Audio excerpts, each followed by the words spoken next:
Vlogmas day 4. I am still at my parents' house for another hot second, actually like an hour and a half, because I have to work today doing reservations, which I haven't done in forever, and it just like makes sense for me to go from here to reservations to my apartment. So I'm just waiting a little bit longer so that, yeah, it just makes more sense that way, so I'm not like backtracking and traveling loads extra.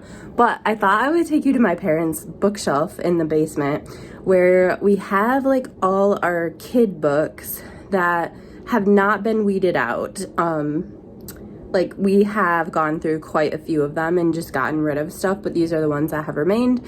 So I thought I would check out which Christmas books we have kept and, yeah, see if there's any fond memories attached to them. Honestly, my favorite children's book is The Polar Express, which we never owned, but I own now, so that's good, because that takes place like basically in the area that I grew up, so that's cool.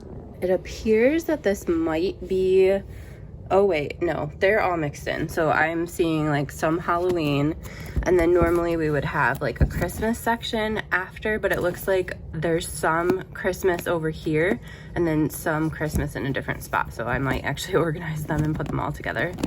Halloween, Halloween, Halloween, Halloween, Halloween, nonfiction, random nonfiction that has nothing to do with anything.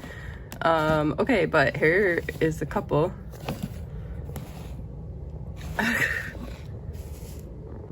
Okay, and then it looks like we have some more in like the religious section.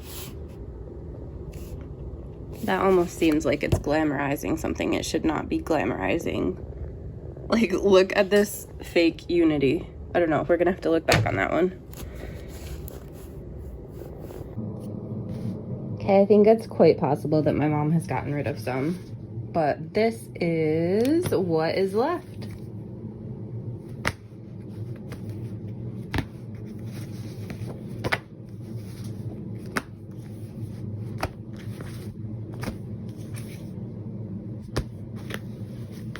I think this one's there. I think this one was one of my favorites.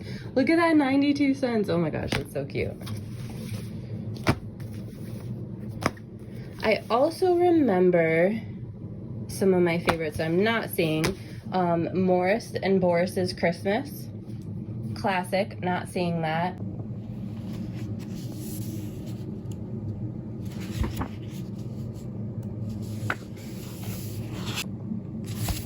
This is such a toxic, horrible book.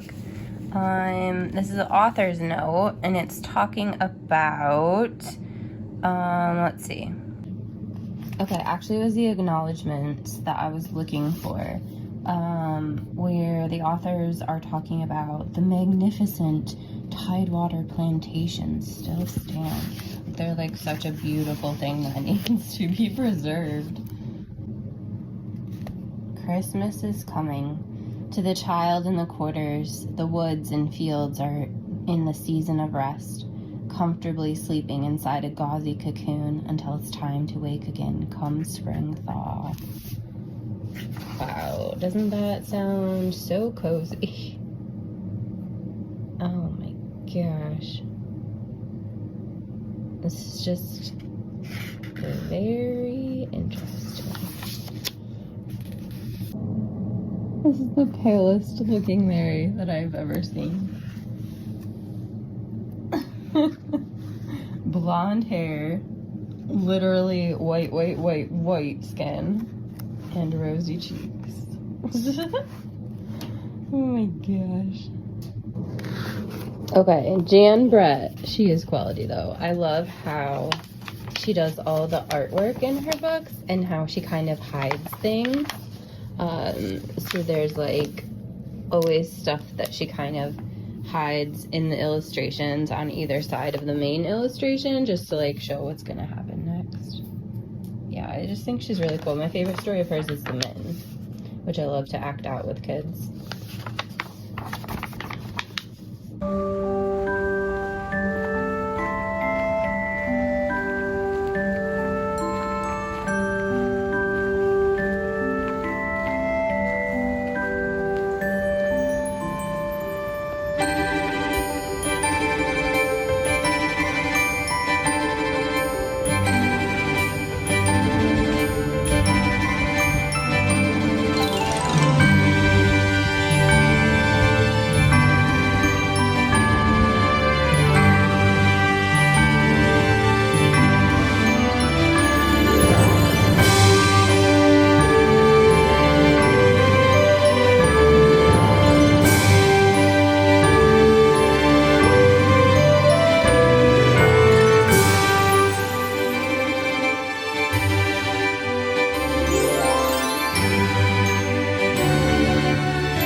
so I am back from work and I am unpacked from my mini trip to Chicago, and I am exhausted just with having such a full weekend.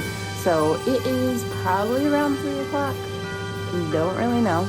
But I'm just gonna totally chill the rest of the day. I have sweatpants on, like nobody cares. I'm just gonna live my life and just like have a chill, sit around, watch movies, and mostly read. Afternoon. I also have to catch up on my advent calendar because I didn't want to bring like this huge box to my parents' house when I was hanging out with them over the weekend. So need to catch up on that. But I do want to show you the next bit of my favorites sort of thing that I did in my journal. So we started with an H for Heather, and next up is S for Sarah. So Sarah from Your True Shelf, I love that girl so freaking much. Like, she is like a sister who lives in another country. Like, there are so many times where we're literally doing the exact same thing at the exact same time without talking to one another.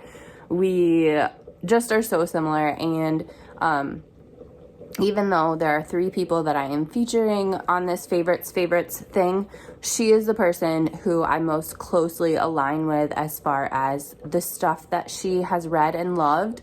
It's almost a guarantee that I am going to read and love it. I think there's literally one book we have ever disagreed on, and the reason that I disliked the book was not because of the story, but it was because I couldn't like even objectively like view the story as good or bad, because I knew the author so well that it annoyed me how much of it was real and not pretend. And so we can't even talk about like that as a genuine disagreement, because I just feel like we were coming at it from different places. So anyway, these are the books that she has mentioned before in previous favorites videos. She has been on YouTube actually quite a bit longer than a lot of the other people that I follow quite a bit.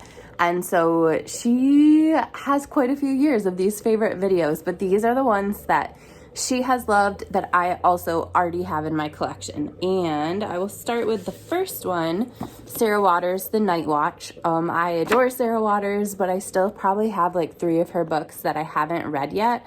And I also think that I have heard a rumor that she's coming out with a new one in 2023. So we will see if that's true, but this is one of the ones I want to get to.